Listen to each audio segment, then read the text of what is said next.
پاکستان کے ایک گنجان آباد شہر کے کنارے ایک چھوٹے سے محلے میں حماد نام کا ایک آدمی رہتا تھا۔ وہ ایک محنتی کارپینٹر تھا جو اپنی دیانتداری اور مہارت کے لیے جانا جاتا تھا۔ اپنے محدود وسائل کے باوجود حماد اپنی زندگی سے مطمئن تھا۔ اس کی بیوی آمنہ ایک گہری روحانی عورت تھی جو ہمیشہ اسے اللہ پر یقین اور بھروسہ کرنے کی اہمیت یاد دلاتی تھی۔ ان کے 2 بچے تھے، ایک لڑکا علی اور ایک لڑکی مریم، اور یہ سب گھر والے صوم و صلات کے پابند تھے۔ ان کا معمولی سا گھر محبت، ہنسی اور ایمان کی گہرائی سے بھرا ہوا تھا۔ ایک شام جب حماد اپنے کام سے واپس آ رہا تھا، اسے ایک بری خبر ملی۔ اس کے کرائے کے مکان کے مالک نے پراپرٹی بیچنے کا فیصلہ کیا تھا اور حماد کو 1 ماہ کا نوٹس دیا کہ وہ مکان خالی کر دے۔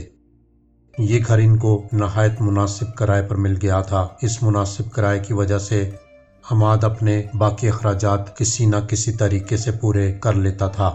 خاندان کے پاس نئے گھر کے لیے رقم نہیں تھی اور بے گھر ہونے کا خیال ان کو پریشان کر رہا تھا۔ حماد پریشانی میں ڈوب گیا۔ وہ کئی راتیں بے خواب گزارتا رہا، حل تلاش کرنے کی کوشش کرتا رہا۔ آمنہ تاہم پرسکون اور اپنے اللہ پر بھروسے پر قائم رہی۔ حماد مایوس نہ ہو، اس نے نرمی سے کہا۔ یاد رکھو، اللہ بہترین منصوبہ ساز ہے۔ ہمیں اپنا کام کرنا چاہیے اور باقی اللہ پر چھوڑ دینا چاہیے، اور یہ یقین کر لو مقدر سے کوئی نہیں لڑ سکتا، ہمیں بس کوشش کرنی ہے۔ اس کی تسلی کے باوجود حماد کا دل بوجھل تھا۔ اپنے بچوں کو تکلیف میں دیکھنے کا خیال ناقابل برداشت تھا۔ وہ سوچ رہا تھا اگر اس کو گھر تبدیل کرنا پڑ گیا تو وہ اپنے بچوں کی تعلیم کے اخراجات کیسے پورے کرے گا، ان کو کھلائے گا کہاں سے۔ اگلی صبح حماد مقامی مسجد گیا تاکہ امام صاحب سے رہنمائی حاصل کر سکے، جو ایک عقل مند اور مہربان شخص تھے۔ ان کا نام مولانا کریم تھا۔ حماد نے اپنی صورتحال امام صاحب سے بیان کر دی۔ امام صاحب نے حماد کے کندھے پر تسلی بھرا ہاتھ رکھا۔ توکل کا مطلب یہ نہیں کہ خالی بیٹھ کر کسی معجزے کا انتظار کیا جائے، اس کا مطلب ہے خلوص کے ساتھ کوشش کرنا اور اللہ کی حکمت پر بھروسہ رکھنا۔ امام صاحب نے نصیحت کی، سورہ علم نشرہ کی کثرت سے تلاوت کرو، کیونکہ اللہ سختی کے بعد آسانی کا وعدہ کرتا ہے۔ دعا کرتے رہو اور اس کی مدد طلب کرو، اور پھر دیکھنا مواقع ایسے آئیں گے جن کا تم تصور بھی نہیں کر سکتے، کیونکہ وہ قادر مطلق ہے، مسبب الاسباب ہے۔ اگر تم جستجو کرو اور اس کی رحمت پر کامل یقین رکھو تو وہ تمہارے لیے ہر طرح کے اسباب پیدا کرنے کی قدرت رکھتا ہے۔ اب امتحان تمہارا ہے، تمہارے ایمان کا ہے کہ تم کیا کرتے ہو۔ اٹھو اور یقین کے ساتھ کام پر لگ جاؤ، قدم تم نے بڑھانا ہے، وہ تو تمہارا انتظار کر رہا ہے۔ امام صاحب کی باتوں سے حوصلہ پا کر حماد نے یہ عزم کیا کہ وہ اپنی پوری کوشش کرے گا اور اللہ سبحانہ تعالیٰ کی رہنمائی اور مدد پر بھروسہ اور پورا یقین رکھے گا۔ حماد پہلے سے زیادہ محنت کرنے لگا۔ ایک دن جب وہ ایک امیر کاروباری شخص کے لیے اس کی خواہش کے مطابق میز بنا رہا تھا، اس شخص نے حماد کی غیر معمولی کاریگری کو نوٹ کیا۔ تمہارے پاس ایک نایاب ہنر ہے، کاروباری شخص نے کہا، تم اپنی ورکشاپ کیوں نہیں کھول لیتے؟ حماد نے اپنی مالی مشکلات اور قریب آتے مکان خالی کرنے کی ڈیڈ لائن کی وضاحت کی۔ کاروباری شخص نے سوچتے ہوئے سر ہلایا اور اسے ایک وزٹنگ کارڈ دیا۔ کل مجھ سے ملو، شاید میرے پاس تمہارے لیے ایک تجویز ہو، اس نے کہا۔ حماد کا دل امید سے بھر گیا۔ اس رات اس نے اور آمنہ نے بہت دعائیں کیں، اللہ سے رہنمائی اور مدد کے لیے التجا کرتے ہوئے، اس یقین کے ساتھ کہ اللہ سنے گا، اور یقین جانو کہ وہ ضرور سنتا ہے۔ اگلے دن حماد کاروباری شخص کے دفتر گیا۔ حیرت کی بات یہ تھی کہ اس شخص نے اسے ایک چھوٹی ورکشاپ کے لیے قرضہ دینے کی پیشکش کی، بغیر سود اور قسطوں کی ادائیگی کے شرط کے ساتھ۔ اسے تمہاری صلاحیت میں ایک سرمایہ کاری سمجھو، کاروباری شخص نے کہا۔ لیکن مجھ سے وعدہ کرو کہ جب تم قابل ہو جاؤ گے تو دوسروں کی مدد کرو گے۔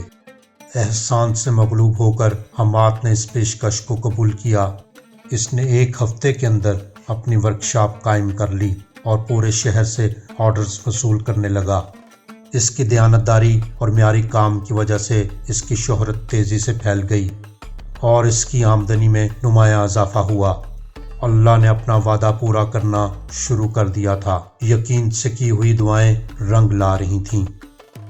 جب مکان خالی کرنے کی ڈیڈ لائن قریب آ رہی تھی، حماد کے پاس ابھی بھی گھر خریدنے کے لیے مکمل رقم نہیں تھی۔ اپنی بڑھتی ہوئی کاروباری کامیابی کے باوجود وقت اس کے خلاف تھا۔ ایک شام جب وہ اپنی ورکشاپ میں بیٹھا تھا، اس نے دیکھا کہ ایک آدمی جھجکتے ہوئے دروازے پر کھڑا ہے۔ اس نے صاف ستھرا اور مہنگا لباس پہنا ہوا تھا۔ وہ آدمی ایک مسافر تھا جس کا بٹوا کھو گیا تھا اور اسے مدد کی ضرورت تھی۔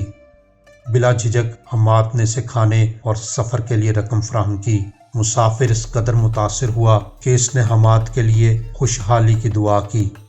حماد کے علم میں یہ بات نہ تھی کہ مسافر ایک بااثر شخصیت تھی جس نے بعد میں ایک تعمیراتی کمپنی کو حماد کی ورکشاپ کی سفارش کی۔ چند دنوں کے اندر حماد کو ایک بڑا آرڈر ملا جس نے اسے اپنی فیملی کے لیے ایک چھوٹا سا گھر خریدنے کے لیے کافی رقم فراہم کی۔